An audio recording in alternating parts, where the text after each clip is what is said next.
Why do you think we keep not embracing new thinking?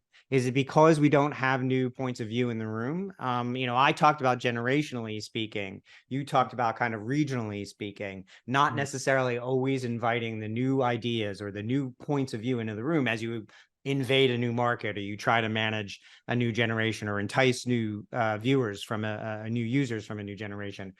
It does seem that a lot of decisions are made in very high floors in very tall buildings without the younger generations in the room, without people from these regions in the room, and specifically kind of writ large, without a span of experience from anything other than Ivy League economic class structure.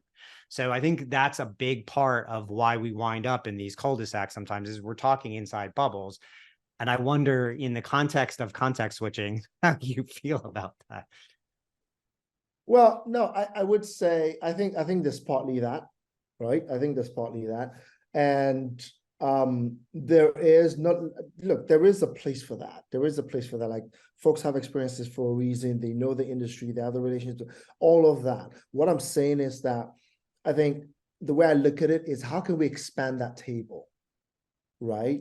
So it's not just that, but it's inclusive, it's plus. How can we look into that plus world, right? And not think of things of, well, they're not generating those dollars now. You have to be thinking 3, 4, 5, 10 years down the line, because you don't want to be, what's that great hockey player that talks about not like skating to where the puck is going. Is that Bobby Orr? I'm going to guess, because the only hockey player I know. Or something, Wayne Gretzky or whoever. Wayne Gretzky, yeah. Tell you, I know something about hockey. Like really, I hope you guys stream a lot of hockey. It's like skating to where it is, right? But then again, I think also is part of the greater economy, whereby we've got you've got the larger ecosystem that yes, we want to see this, but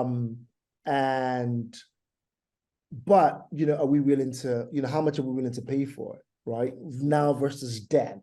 So it's like a balancing act. I don't envy anybody who has to do that, but for me, when I bring it back to it, it's like, how do you expand that table so that you can have those people equally have a voice and not think of them as like, oh, okay, you're just so nice to have that we need to have at the table to just show right face. Exactly, as opposed to actually listening, yes, to have to be inclusive, right? I've heard of I won't talk about who they are, but diversity and inclusion are two different things. And diversity, yeah, they're two different things. But I've also heard of like some of my people that I know who are good influencers, brands reaching out to them and trying to dictate how they do the creatives or what creative they should do.